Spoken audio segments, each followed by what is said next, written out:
이렇게 고민이 많으셨는데 두 개를 동시에 해결하는 경우가 만으로도 같은 미소인데 훨씬 다르게 보이는 걸 느끼실 수 있고요. 치료 전, 수술 후, 완성 후 느낌이 다르죠? 안녕하세요. 치통령 이치중 원장입니다. 저를 찾아오시는 분들 중에 자신 있게 웃지 못하는 분들이 많으신데 그 원인을 잘 모르시더라고요. 심지어 성형외과를 가야 되는지 치과를 가야 되는지조차도 구분이 잘 안 되시는 분들이 많으시더라고요. 오늘은 잇몸이 많이 보이는 경우와 치아가 삐뚤삐뚤하게 울퉁불퉁해서 자신 있게 웃지 못하는 분들의 치료 전후를 보여드리겠습니다. 여러 가지 이유 때문에 이 미소들은 우리가 알고 있는 아름다운 미소하고는 조금 거리가 멀죠. 이 사진은 입술의 라인, 그리고 웃을 때 보이는 잇몸의 양도 적절해 보이고 아름다운 치아의 형태를 갖고 있어요. 이렇게 잇몸이 많이 보이는 분들도 있고요. 또 이렇게 잇몸이 많이 보이는 분들도 있어요. 치료 방법이 각각 다르지만 이 두 번째 증례에 대해서 설명을 해드릴게요. 이분은 2009년도의 사진인데요. 벌써 13년이나 됐네요. 유명 모델인데요. 미소도 굉장히 자연스럽고 예쁜데 웃을 때 보이는 잇몸의 양이 좀 많죠. 통상적인 거. 거미 스마일이라고 하는데요. 정확한 양은 제가 예전에 여자 아이돌 미소 월드컵 영상을 올려드린 적이 있는데 치아의 윗부분을 감싸고 있는 잇몸의 양이 가장 밝게 웃었을 때 1에서 2mm 정도면 자연스럽고 예쁜 미소에 속한다고 볼 수 있는데요. 지금 이분은 그거보다 좀 더 많이 보이죠. 지금은 디지털로 다양한 방법을 통해 가지고 치료를 하고 있는데 이거는 2~3년 전이다 보니까 이렇게 아날로그 모델을 가지고 만들 치아의 형태를 디자인하고 있고요. 치아 위에 얹어서 검정색 선을 통해서 길이를 조절하고 있고요. 그 라미네이트 프리뷰라고 해서 가상의 치아를 입안에 얹어서 치아 형태를 예측하는 거죠. 옆에서도 보고 앞에서도 보고. 잇몸의 아까 양이 상당히 줄었죠. 이렇게 수술을 거쳐가지고 잇몸의 양을 줄여놓고 그리고 치료가 끝나고 났을 때는 잇몸의 양도 줄었고 치아의 길이도 좀 줄었죠. 어금니는 교정을 살짝 하고 있는데요. 완성된 모습을 보면 처음과는 많이 확연히 달라진 거를 보실 수 있겠어요. 돌출입의 경우하고는 좀 다른 증례이긴 하지만 웃었을 때 기존에 치료했던 오래된 보철물이 잇몸이 까맣게 보이기도 하고 그리고 잇몸에 보이는 양도 많아서 이렇게 고민이 많으셨는데 두 개를 동시에 해결하는 경우가 이런 증례라고 볼 수 있어요. 이분도 20대 초반의 여성인데 왜 안 이쁜지는 모르고 그냥 라미네이트 해주세요 라고 했는데 제가 입안을 보고 환자한테 설득하기를 잇몸 수술을 통해서 치아에 보이는 형태를 개선해보자 라고 얘기해서 잇몸의 형태만 개선해 놨더니 환자가 라미네이트 안 해도 될 것 같다 라고 설득이 돼서 치료가 종료된 케이스예요. 물론 치아 성형을 하지 않은 자연 치아이기 때문에 인위적인 라미네이트 치료나 아니면 보철물 치료를 한 거와는 좀 다른 느낌일 수 있는데 아까 첫 번째 케이스 경우에는 이미 치료된 거를 교체한 경우고 지금은 20대 초반이기 때문에 자연 치아를 형태를 살리면서 잇몸의 형태를 개선해서 전체적인 미소가 밝게 증진된 거라고 보시면 되겠어요. 보이는 잇몸의 양은 이만큼 우리가 알고 있는 미소의 아주 중요한 부분을 차지한다고 보시면 되겠어요. 이분도 배우신데 지금 보면 앞니가 벌어져서 오셨는데 실제로는 웃었을 때 잇몸에 보이는 양이 꽤 많아서 치아가 더 짧게 보이고 좁아 보이는 형태를 띠고 있는데 본인은 그런 걸 잘 모르시죠, 그 원인을. 근데 대부분 벌어진 앞니에만 집중하시는 경우가 많아서 잇몸 수술을 통해서 보이는 잇몸의 양과 치아의 크기를 조절해 주고요. 그 위에 원하는 치아의 형태를 붙여서 완성한 모습이에요. 치료 전, 수술 후, 완성 후 느낌이 다르죠?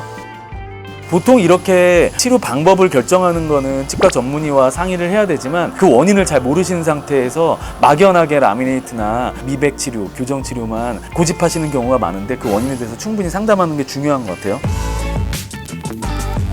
지금 이분 같은 경우도 40대 남성이신데 앞니가 다 깨진 것처럼 저렇게 짧게 됐는데 어디가 문제가 있는지 잘 모르셔서 찾아오신 분이에요. 이렇게 앞니가 불규칙적으로 마모가 돼서 짧게 끊어져 있는 상태를 보이고 입안을 자세히 보면 모든 치아가 40대인데도 불구하고 극심한 마모를 통해서 치아가 다 닳게 되다 보니까 어금니 쪽은 왜 그런지 잘 모르시죠. 대부분 자기 입안을 직접 보실 수가 없으니까. 하지만 앞니가 심하게 나타나다 보니까 치과에 찾아오신 분이에요. 지금 보시다시피 버추얼로 디지털 장비들을 통해서 아까 보셨던 아날로그 치료가 아닌 가상의 치아들을 다 설정하고 어금니도 다 마모된 거를 개선해주고 전압 재건이라고 하는데요. 이렇게 임시 치아 형태를 다 만들고 나면 하루 만에 모든 치아들이 닳기 전의 모습으로 돌아가는 거죠. 이렇게 되면 이분은 치료 전과 후가 회복이 돼서 이렇게 자연스러운 미소 그리고 치아의 형태가 이상적으로 배치된 거라고 생각하시면 되겠어요.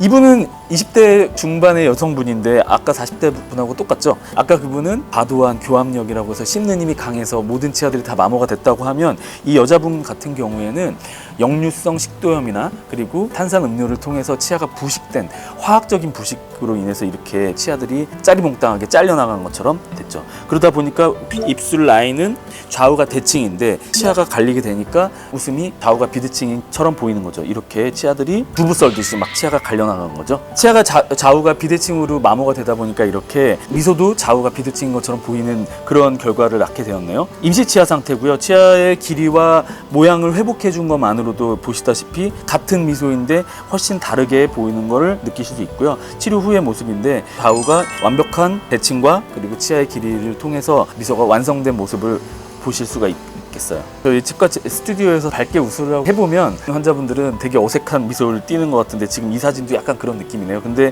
보시다시피 좌우의 치아 형태와 황금 비율 1.618 비율을 그대로 맞추면서 좌우가 대칭인 모습을 보실 수가 있어요. 이분의 경우에는 오래전에 앞니 충치 때문에 치료를 하셨는데, 문제는 치료를 했던 부위에 2차 충치가 생기면서 변색도 되고 그리고 그 안쪽에서 검게 되면서 치료가 필요한 상황에서 치료를 시작했는데, 치료 전의 사진을 보면 덕지덕지 레진이 돼 있는 것도 문제지만 치아의 형태가 좌우가 크기가 달라지면서 길이와 폭이 달라서 안 이쁘게 된 그런 경우죠. 45도 각도에서도 보면 치아가 원래 그랬었던 것도 있겠지만 오래된 레진이 적절하지 않게 형성이 되면서 미소선이 좌우가 안 맞는, 라미네이트 프리뷰를 통해서 이렇게 치아를 배치를 해보고 치아의 길이와 형태 이런 거에 대해서 환자 한 번 더 상의를 해보고요. 그리고 최종 치아 완성 모습이고요.